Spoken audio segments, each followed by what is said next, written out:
Hello, everybody, and thank you for joining me today for this brand new podcast that BW Sports One has created just for your viewing pleasure, and it is called The State of Basketball.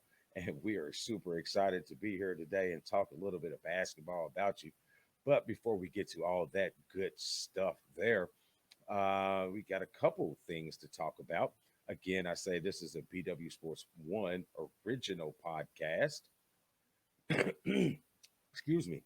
And our lovely sponsors are Rockstar Realty, Driving for Dyslexia, Elite Performance, and Doc Sports. And you can text BW Sports 1 to 29022 for your $60 new account with Doc Sports. So this is really exciting. It's the first time I've done the show all by myself. I normally have my buddy with me, Mr. Dan DeLion, but he has decided to jump off and let me do a basketball show on my own. So we are pretty excited about it. Just a little bit about the show before we get into it. Yes, this is the state of basketball. So obviously, the only thing we're going to talk about on this show is basketball. But that doesn't mean it's all going to happen with the current players and things like that. We'll deal on a different manner of topics when it comes to talking basketball. And I mean, that can be training, um, youth organizations, professional, high school, college, whatever, playgrounds. Who knows? We can come up with all kind of conversations when it comes to basketball. But that is what you're going to get when you come here and talk basketball. So I guess we'll go ahead and dive into today's conversation. Well, as you know, the NBA season ended what, a month and a half ago, maybe 2 months ago, with the Los Angeles Lakers winning another championship. I think it's their 17th. I think that would tie them with Boston. I could be wrong there because it's a stat that I can care less about is how many you have. But they did win the title last year. Um, LeBron James' second year, Anthony Davis' first year together winning the title. So that looked good. The bubble situation I thought was done very well for that particular time of our society and the way the game had was going and trying to get it back being played for fans. I thought it was a great idea being able to isolate the players until our society can come up with a way that we can play in our regular stadiums again. I think it was a great idea for the amount of games and the playoff situation that we had. If we were doing a whole season, I really don't think that that concept would have worked. As you can see with the start of this season, they have all the teams back in their stadiums. So we'll see how arenas, I should say. So we should see how that all plays into the factor of how we'll get the season played. There are a couple different changes going on with this year's season. With them starting as late as they are, they have tweaked the schedule a little bit. It's a 72 game season this year, and again, they're going to do a mutated, so to speak, type of playoff seeding type deal. I think it is the 7 through 10 seeds are going to determine the seventh and eighth playoff spots for each conference when they go into the playoffs. A couple other things that happened over the off season. Well, you had the draft. We all know who went first, second, and third in the draft. It was Edwards from Georgia, Wiseman from Memphis, and Alonzo Ball from the Australian Pro League. So those are some talent that we're probably going to want to pay attention to a little bit as we go along in the season for draft picks. But some of the key things that happened over the offseason, one was the coaching moves. There was a couple significant coaching moves that were made, a couple that I would like to, just bring to the forefront just for a couple seconds. One, you got Stan Van Gundy coming back in the coaching, leaving the broadcast booth to tackle that monster that is New Orleans. I think he's walking into a very good situation, especially for an established coach who is known for hard nose and discipline and getting these guys on the same thread. I think that is a good spot for him. You got a lot of young talent. You got a lot of veteran talent on there as well. So look for Stan to have a pretty decent year down at New Orleans. Also, we have Doc Rivers, who is leaving the Clippers, headed over to Philly. So he's going back to the Eastern Conference with a team that I with a move that I was a little questioned by. You know, I thought that he would probably stay out west, maybe explore that New Orleans job with a lot of that young talent that they have there, but he chose to come back east and go with a little bit more questionable organization with the Philadelphia Sixers, 76ers. Um, Ben Simmons is a star. I think the problem there is how is Doc going to get the other star to live up to his potential that's in Joel Embiid. So I'm interested in to see how that dynamic works. And on the flip side of that, you have Ty Lue, who is taking over the reins of the Clippers, which is an extremely dysfunctional organization with all the little negative news that they've had in the last 2 to 3 weeks, you know, with the locker room issues and the extreme favoritism to Kawhi Leonard, Paul George doing what Paul George does, you know. So, excuse me. So that's an interesting situation. I like to, you know, keep an eye on, you know, being a Laker fan. So I'm always want to see what's going on in the locker room across the hall because they have some deserters, so to speak. So keep an eye on what's going on with Ty Lue and the Clippers. And then last coach that I wanted to highlight real quick would be Steve Nash and the Brooklyn Nets. I mean, we've had a show about this, you know, with Wednesday Night Live. We've talked about the hiring of Steve Nash. Now, I don't want people to get me wrong. I think Steve Nash is going to be an excellent coach, and I think he has an excellent basketball mind, as you can see from his career and his two-time MVPs. But I questioned the hiring, not of him, but the process of the hiring, and so that's. I mean, I still haven't changed my stance on that. You know, we have so many qualified young assistants, black and of other races that did their homework, did their jobs, um, put in their mileage, sitting on these benches and assistant coaches, and doing all the traveling, all that kind of stuff. They've earned their dues. But then you have a guy who only consulted for the Golden State Warriors for a couple of years, then decides he wants to be a head coach. The next thing you know, they bypass all the processes and he's your head coach. So I do have an issue with that.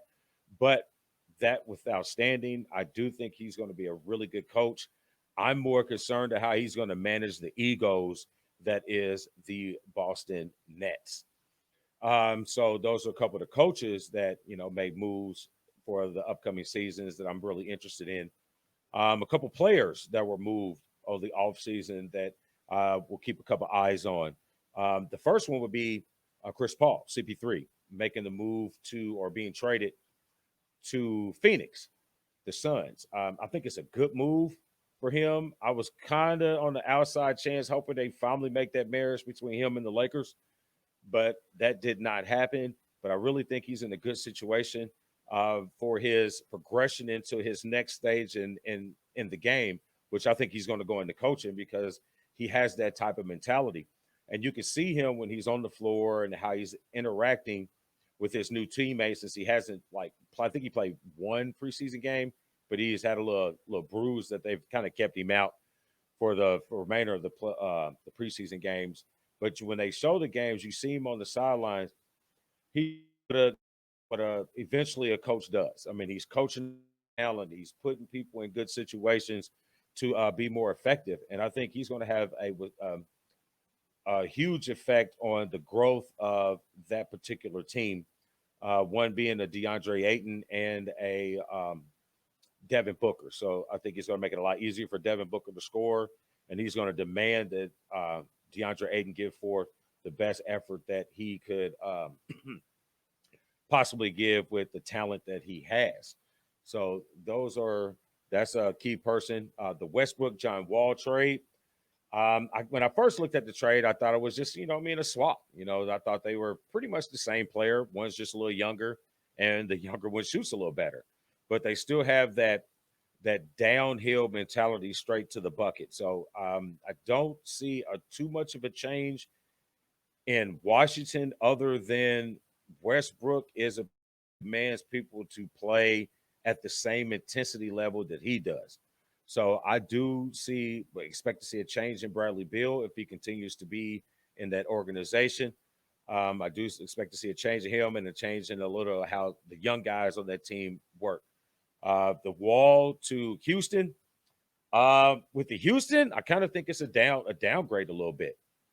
You know what I mean? Or a lateral move. I mean, they both Westbrook and John Wall were both ball dominant guards, and you're trying to put him with another ball dominant guard in James Harden. It didn't work with CP3. It didn't work with Westbrook, and I'm pretty sure it's not going to work with James Harden. As in speaking, if he is still going to be a part of the team as the season moves forward.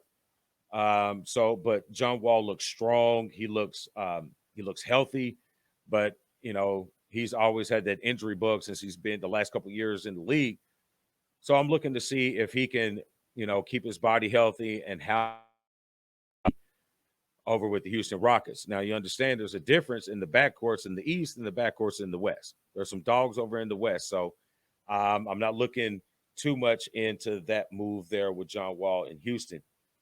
But a key move that I don't think people are talking enough about, that we really won't see the effects of his move until we get to the later parts of the season, going to the playoffs, is the Steven Adams to New Orleans. That is going to allow some of those young bigs to learn how to play in the paint in this day and age. Is paint when you're a big man who don't really shoot the outside J a whole lot.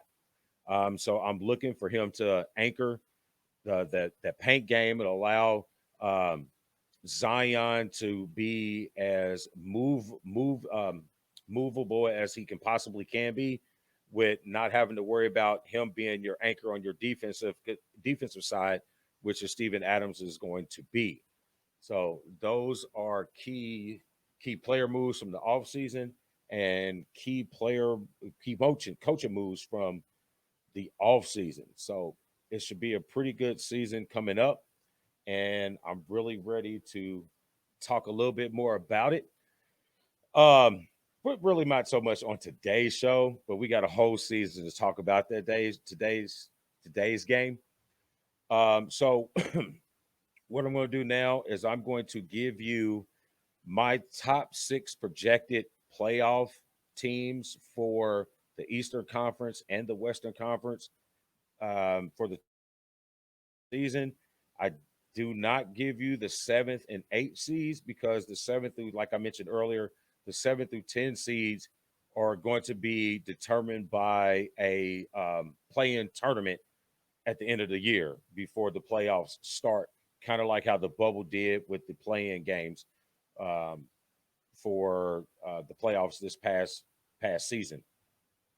So we will go ahead and jump into the Eastern Conference.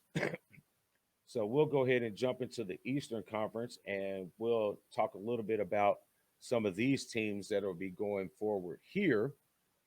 Let's see. First off, in the Eastern Conference, I have the Brooklyn Nets as the top seed in the Eastern Conference. And I say that because they are the most talented team um, through the roster in the Eastern Conference. When you have two superstars of the quality of Kyrie Irving and Kevin Durant on the same team, that is a whole lot of offense. And they're not just the only ones on this team that are loaded with offense. You have Karis LeVert on this team, Spencer Dinwiddie. You have great defensive presence with Jared Allen and DeAndre Jordan. And then we also mentioned the Steve Nash. So I'm really anxious to see how his point guard mind state merges with Kyrie's point guard mind state. I think the biggest thing that Steve Nash is going to have to deal with when dealing with these two individuals is both Durant and Kyrie are two of the most sensitive um, NBA stars that we have right now. I mean, post on Twitter and Instagram, always get them riled up in their feelings with fake Twitter accounts and all that kind of stuff. So I'm anxious to see how both of those players deal with the dynamic of the New York media base and how Steve Nash is going to navigate those things through a 72 game plus playoff season. Next up, we have the Miami Heat. Last year's defending Eastern Conference champions. I have them at the number 2 spot because they are the defending champions and they have Jimmy Butler. Jimmy Butler is a straight dog, and I'm glad that he finally found an organization and a team that has the same mentality that he does. He said it in Philly. He said it in Chicago. They didn't have it. And he said it in Minnesota, and they didn't have it. And everybody thought he was a disgruntled player. Last year, he's in the finals. And with the same type of attitude that he had in all 3 other places. So I'm looking to see nice things from them. I think they're going to compound on to what they built last year. Don't sleep on Miami because they could be the same hard out as they were last year. At number 3, we have the Milwaukee Bucks. Now, I have the Milwaukee Bucks here because even though they did re-sign Giannis to that massive $228 million max deal, I don't think that they've done enough to secure a 1-2 spot and a guaranteed trip to the finals. Covington has to, not Covington, I'm sorry. Middleton. Chris Middleton has got to live up to that huge contract that he signed last year. I think he was the biggest downfall or the letdown of the Milwaukee Bucks last year because of what he was supposed to do did not help out Giannis when it came to the playoffs. So they're going to need to surround him with better shooting. I think the Holiday move secured up their point guard a little bit. Bledsoe's not a bad guy. I just don't think that he worked well for that team. He didn't make the outside shot enough. Holiday is going to be really good for that. And I think he's going to fill that gap a little bit more from the loss of Malcolm Brogdon that they had to the Pacers. So I'm looking at Milwaukee to stay at 3. Hopefully by the trade deadline, they'll get some more shooting around Giannis, and that could help him out a little bit more when it comes into the playoffs. The 4th seed, I have the Boston Celtics for the 4th seed in the East. I dropped them down. I was really high on them last year. Actually, I picked them last year to be the number 1 seed, but that did not happen. And I did not pick them this year for one reason only. It was not the departure of Gordon Hayward, but it was the fact that they did not really secure their paint. That's where they ended up losing to the Heat last year in the conference finals, was because the Heat exploited their weakness in the paint with Bam Adebayo and Kyle Olynyk. So I look for Boston. So the offseason, I look for Boston to have made some moves in the paint. I think adding Tristan Thompson helped a little bit, but, he's been in Cleveland. I guess you could say he was lost, but he's never really been a great offensive threat, a great defensive guy, but he's got the Kardashian bug. So I really don't think that's going to do any good for them. I was kind of disappointed in Ainge with all the assets that he had, that he did not make good moves to bring in a better quality big to help them out. Jason Tatum is a straight dog. He signed his max deal, but I just don't see a whole lot of help. Jaylen Brown is going to be there for him. Kemba Walker, we don't know if he's going to stay healthy or not. He missed a ton of games the last couple of years with those knees. He's been doing the stem cell injections, but we still haven't yet to see him in the preseason. I think we won't see him until maybe January. So that right there keeps Boston in the top 4 because of Jason Tatum and Jaylen Brown, but I don't see them advancing far into the playoffs because of that lack of post play. So at the 5th seed, I have the Philadelphia 76ers. And I have them here um, because they're good enough to be in the top 6, but I don't think they're good enough to win a championship. Couple pieces I think they're missing. Just like Giannis, they want to focus on Ben's shooting, but Ben's way more than that. I think you should. I think Doc is probably going to do this. He's going to play Ben in that Scottie Pippen of old or that new LeBron James point forward type deal. You can still put him at the small forward or the power forward. He can still run the point, but you're going to have more people on the floor that can be able to shoot. And he can run the offense from the 4 spot and not crowd Joel Embiid in the paint. I think Doc Rivers will be a good job to bring that type of offensive strategy out in the game. But I'm not really sure about, again, Joel Embiid is going to always be the downfall in my eyes to the Philadelphia 76ers. He doesn't come to camp in shape. You don't give all effort out. I just wish that you played as hard on the court as you do with your Hulu commercials. And I think Philadelphia will be really good. Tobias Harris, you got to live up to your contract, man. They paid you money to go out there and put buckets in. I just didn't see it. So we're anxious to see how Elton Brand and Doc Rivers gets this all taken care of. But right now, I have them at the 6th seed or the 5th seed, and coming in at the final already set spot, I'm going to go with the Indiana Pacers. Indiana Pacers as the 6th seed. I have them up there because I think they have potential to be a good team, but I have them down there because of the changes and the inconsistency in the play.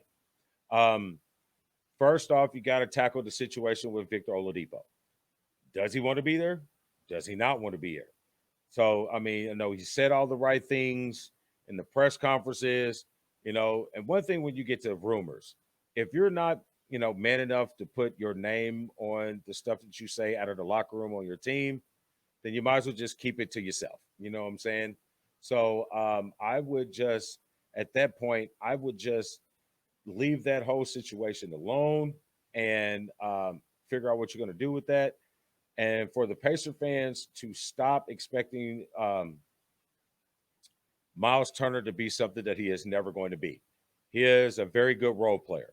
He's going to bring you defense, and he's going to bring you block shots, rebounding and block shots. That's what he's going to give you, and that's what you should expect of him. If you're going to think he's going to give you 25 points a game, then you're looking at the wrong guy. So that's what you have Domas Sabonis for. So that's what you need to concentrate on, and you have great pieces around him. But again, I'm still the inconsistency. Is TJ Warren going to do this, what you did in the bubble? Or are you going to give us what you gave, in between time Phoenix and the start of the bubble? So, but I still have the Pacers there. So again, we're not going to talk about the 7th and 8th seed because those are play-ins. So that's what we have for the Eastern Conference. So let's go over here and jump over to the Western Conference since my slideshow decided to work ahead of me. At the number 1 spot, I have the Los Angeles Lakers for reasons notwithstanding. You have the King. You got LeBron James is going into his 18th year, probably looking like he's going into his 12th year, with the stuff that he does physically. Anthony Davis has signed his deal. He's set for a while in the purple and gold. And man, has he looked pretty good. Like he didn't have a drop off coming from the bubble last year finals to the start of the preseason, the time that he's played. I think the last game in Phoenix, he went 6 for 6 from the 3-point line, step backs, turnarounds, and he put up 35 points. So I'm looking for the Lakers to be strong again. Kuzma, there's a guy who's looking over your shoulder. Forgot what his name was. I had it written down, but I don't know where it went. Morton Tucker. That's it. You got a guy who's on your heels who's wanting to take that 3rd spot. So it can either cause healthy competition or it can be the way that Kuzma gets moved out of LA since they kept him there. But if they got somebody else that can fill the same role, I think it could be troublesome, but I'd like to see them all stay. Now, the Lakers have secured up some 3-point shooting, more perimeter defense. So I'm looking real and more a post play offensively that you wasn't getting from JaVale or Dwight Howard, which allows Anthony Davis to play the four where he wants to play anyway with the acquiring of Mark Gasol. So that's a really good move. Championship, he's a champion. He's got knows how to play in the playoffs in championship games. So this is going to be a really good move for the Lakers. I like them at the number one spot. Coming in at number two, here I have the Denver Nuggets coming in at number two. We all saw how Jamal Murray finished off the playoff bubble last year. You know what I mean? The dude is exciting. He's fun to watch, and that team is really good. I expect a hometown boy, Gary Harris, to have a better year this year. You know, coming off that injury last year, going right into the bubble. It didn't get the play that you wanted from him. He's a solid defender. He's a good open shot maker, and he shoots the three ball very well. So I like to see that happen. And then, you know, Jokic is just outstanding. So I just like the way this team is set up, and I think they're trending in the right direction. I like the Denver Nuggets to go at number two. At number three, I have the Dallas Mavericks. And the reason why I don't have the Dallas Mavericks at two, moving a little fast. The reason why I don't have the Dallas Mavericks at two is because I really don't know what's going on with Kristaps Porzingis. Luka Doncic is a bona fide superstar. You're going to see his name in the MVP race for the next couple of years. So that's a good piece to build off of. Mark Cuban does a really good job at spending the money the right ways in his organization. So I expect the Dallas Mavericks to look pretty well this year. I think he's going to make some moves before the end of the trade deadline, but I like Dallas here. At the fourth spot, as you can see, I have the Clippers for the fourth spot. I'm a little worried about the Clippers. There's a lot going on.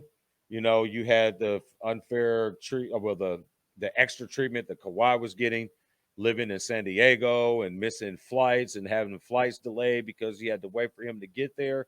You know, those type of deals. You know, wanting the team to flying from San Diego and all those type of things.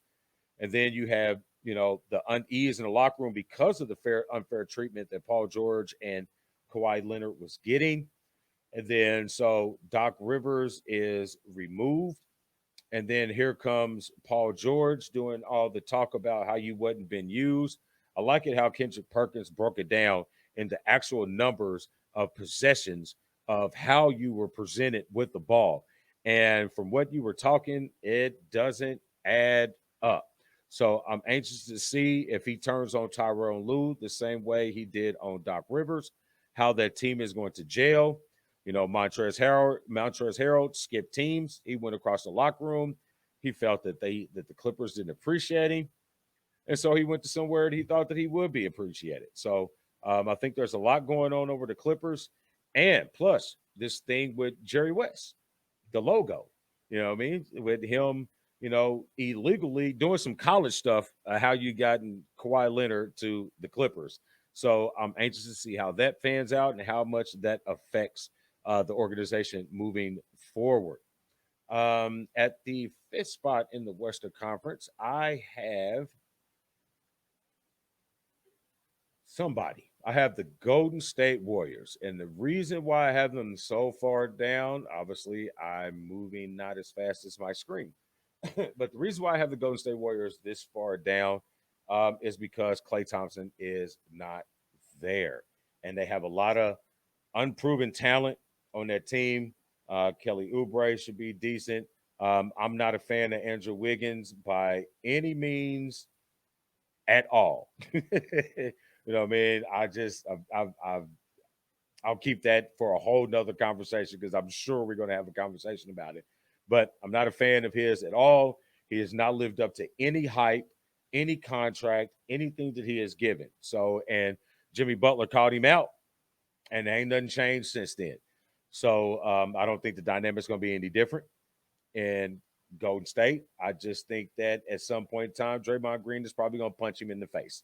So I think Steph's going to have a really good year, but that's about it. So I see them at the fifth spot. At the sixth spot, I have the New Orleans Pelicans. I have them in that spot because I just enjoy the youth that they have on there.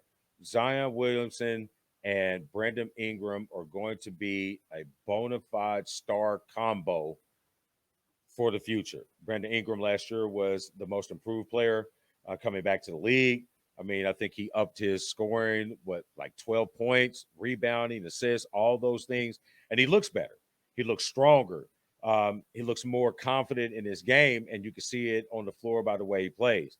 And Zion Williamson is coming into this season 100% healthy. If you watched any of the preseason games, man, if you're giving this guy 25 to 30 minutes, man, there's going to be some electrifying stuff. Now, this is what I'm not going to retract statements, but I am going to say this.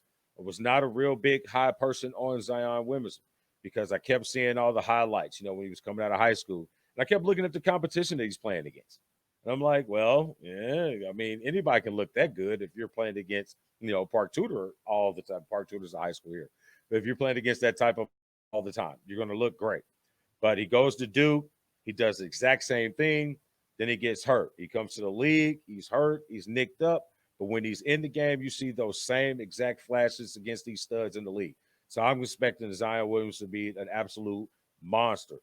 I see him as a mix between a Barkley and a Larry Johnson. The dude is outstanding. And then we haven't even talked about Lonzo Ball. Has his progression as a point guard has gotten so much better when he left LA and the dynamic of his father. So I'm looking really good on this New Orleans Pelican team. I got them in the sixth spot. I don't see them in the 7 through 10 seeds battling out. Those teams I have, the Suns in there, the Grizzlies are in there. I throw Houston in there just because, and if James Harden's still there, they're still going to be competing. They're still going to be winning games, but I don't think they're going to be winning games at the clip that they were winning games. So those are my 6 Cs for the Western Conference playoff scenario. So before we finish up here, I want to give you guys my what did I want to give you guys? I want to give you guys my projected end of the season awards. So I'm gonna give you who I think is going to win MVP, defensive player of the year, rookie of the year, and most no, but six man and most improved. I think if I remember correctly, I didn't put my most improved up there, but I'm gonna tell you exactly who it is. So let's go ahead and jump into that. I'm not gonna get too deep into who the reasons why I pick them. Let's go get them because as we go through the season, you'll hear all my points about why I have these individuals in the places that they're going to be in. So first up, MVP. I picked Anthony Davis to be MVP this year because, man, he's got it all set up, and LeBron talks like he wants to put him in that category. Like LeBron wants to say, hey, this is your thing. Go do your thing. Defensive player of the year, I'm going with Bam Adebayo for the Miami Heat. One reason why the block the block dunk at the rim. That was impressive. You're going to win Defensive Player of the Year because of that. And I enjoy it greatly. Having fun with this slide yet. I'll get all the bugs worked out eventually, folks. I promise you. Um, Rookie of the Year, I'm going with LaMelo Ball. I think he's in the best situation to win that award. James Wiseman in Golden State. I don't think he's going to get the opportunities that we want for your Rookie of the Year to have, with the way that Steph shoots the ball. And then you have Andrew Wiggins. And then you have a couple other guys who are really good at, scoring buckets. They're going to probably keep him in running the floor, that Mooney type of role. You rim run, we give you the ball, we throw you lobs and stuff like that. So I do like LaMelo. He's in a better situation. He has the ball in his hands. kind of like how Ja Morant was last year, when you have all that talent and you're the distributor of the talent plus your own. So I like rookie of the year to go to LaMelo Ball. Sixth man of the year, I like that to go to Montrezl Harrell because he's not going to start because you got Anthony Davis and Marc Gasol, which allows him to come into that second unit and do exactly what he's done his whole career. That's why he was winning it. And the Clippers, he's just switching locker rooms. He's going to do the exact same thing this year. And obviously, Lou Williams' name is going to be up there, but it's probably not going to go to him because I think Marcellus is in a better situation being with the Lakers to get that award. As you can see, my most improved player right here is blank because I didn't write it in, but I'm going to tell you who it's going to be. I think my most improved player is going to be DeAndre Ayton of the Phoenix Sun. That dynamic with Chris Paul demanding everything out of everybody on his team, that leadership, that guidance. I think it's going to be a really good situation for him. How can you not play hard for a guy, with a big guy that has a point guard like that? Look how what Chris Paul did for um, DeAndre Jordan. DeAndre Jordan got all that money from those contracts because of Chris Paul.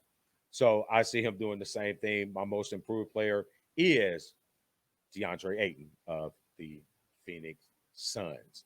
So, hey, I really appreciate you guys joining me.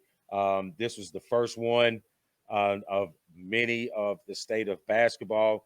We have so much more in the works. I will tell you this. This is probably going to be one of the few shows that I do by myself.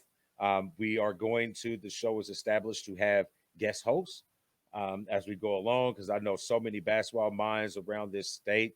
And it'll be great just to sit here and talk basketball with these guys for, 20, 30, 45 minutes. But I do have a special guest who will be with me the majority of the show, and you guys will see him at the beginning of the year. So look out for that and stay tuned.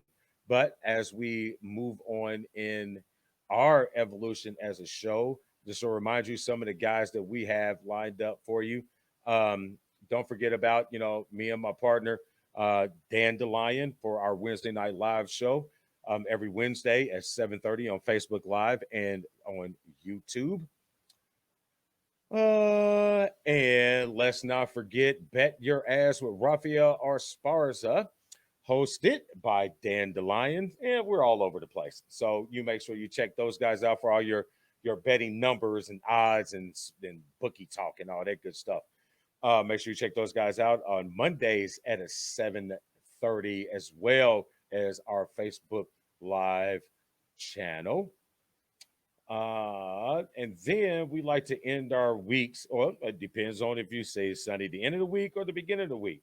But you can always check our brothers out at Checkers and Wreckers on Sundays at 11 o'clock for everything that goes around the track fast and hard. I know Sean's going to get over me because I can't never say his little thing, but that's for him to do and me to mimic. So, and then just for you guys, we do have other programmings that we have. Just want to let you know what's going on with us over at the network. We got the Dynasty Bros FF podcast redraft show. We have the audio for that on all of our podcast audio platforms. And then on Saturdays at 12:30, we got for our wrestling people, we got Super Kicking It with Stefan. And coming up soon, we got a couple new shows for you guys. We got Quantum Inspirations with Monica Rochelle Clark. That'll be coming soon at the beginning of the year.